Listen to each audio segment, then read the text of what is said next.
పద్మావతీదేవి ఆయన భార్య అంటారు, బానే ఉంది. బీబీ నాంచారి శ్రీ వెంకటేశ్వరుడి భార్య అని చెప్తుంటారు. మహమ్మదీయ కుటుంబంలో పుట్టినటువంటి వనిత వెంకటేశ్వర స్వామి వారికి భార్య ఎలా అయింది? ఎక్కడుంది? ఏ ప్రమాణాన్ని ఆధారం చేసుకుని బీబీ నాంచారి ఆయన భార్య అని చెప్తున్నారు? 4 మాటలు నీకేమైనా తెలిస్తే చెప్తావా అన్నారు. నేను ఒక విషయాన్ని అందుకని ప్రస్తావన చేయవలసి వచ్చింది. తిరునారాయణపురం అని కింద నారాయణపురంలో వెంకటేశ్వర స్వామి వారికి పెద్ద దేవాలయం ఉండేది. అందులో ఆ తిరునారాయణపురంలో ఉండేటటువంటి వెంకటేశ్వర స్వామి వారి ఉత్సవ విగ్రహానికి సంపత్ కుమారుడు అని పేరైంది. ఢిల్లీ సుల్తాన్ గారు తిరుమల క్షేత్రానికి దండయాత్రకు వచ్చారు. ఓరుగల్లు దాటిపోయి ఇటువైపుగా దండయాత్రకు వచ్చినప్పుడు ఆయనకి ఎందుకు ముచ్చట కలిగిందో, స్వామి ప్రేరణ ఏం కలిగిందో, దేవాలయంలో ఉన్నటువంటి స్వామివారి ఉత్సవ విగ్రహాన్ని ఢిల్లీ పట్టుకెళ్ళిపోతే అది అంతఃపురానికి వెళ్ళిపోయి అంతఃపురంలో పెట్టారు. ఢిల్లీ సుల్తాన్ గారి కూతురు ఆ విగ్రహాన్ని చూసి ఆ తల్లికి ఏం కనపడిందో అందులో, అబ్బాయి ఎంత అందంగా ఉన్నాడో, స్వామిని రోజు మహమ్మదీయ కుటుంబంలో జన్మించిన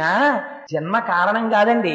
ఏమో ఒక్కొక్కసారి ఉంటారు, ఎవరిని పడితే వారిని కేవలం జన్మ చేత మతం చేత మనం నిర్ణయించలేము. అదిగో ఆనాడు ఆ ఢిల్లీ సుల్తాన్ గారి కుమార్తె అయినటువంటి బీబీ, ఆవిడ మోహించింది స్వామిని చూసి. ఆయనని తన భర్తగా భావించి సేవలు చేసింది. భగవద్ రామానుజులకి తెలిసింది తిరునారాయణపురంలో ఉండవలసినటువంటి ఉత్సవమూర్తి ఢిల్లీ సుల్తాన్ దగ్గర ఉండిపోయారు.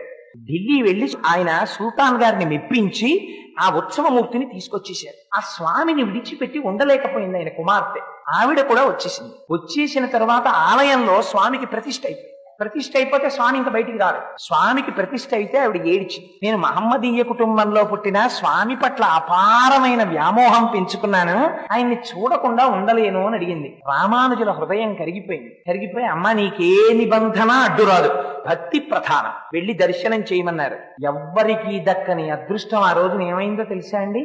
ఢిల్లీ సుల్తాన్ గారి కుమార్తె లోపలికి వెళ్లి స్వామిని చూసి కన్నుల నీరు కారుస్తూ స్పృహ తప్పి పడిపోయి స్వామిలో ఐక్యమైపోతే అప్పుడు భగవద్ రామానుజులు నిర్ణయం చేశారు, ఈమె కారణ జన్మురాలు, సాక్షాత్ ఆండాళ్ వంటి తల్లి, ఏమో ఏ కారణం చేతనో మహమ్మదీయ కుటుంబంలో జన్మించింది అని అప్పుడు బీబీ నాంచారికి విగ్రహం చేయించారు. ఆ విగ్రహం ఇప్పటికీ ఎక్కడుందో తెలుసా అండి? ఆ విగ్రహాన్ని రామానుజాచార్యుల వారికి శ్రీరంగంలో ఉన్న శ్రీరంగనాథుడు అంటే చాలా ఇష్టం. శ్రీరంగనాథుడికి వెంకటేశ్వరుడికి తేడా ఉండదు. అందుకని శ్రీరంగనాథుడి పాదాల చెంత బీబీ నాంచారిని ప్రతిష్ఠ చేశారు.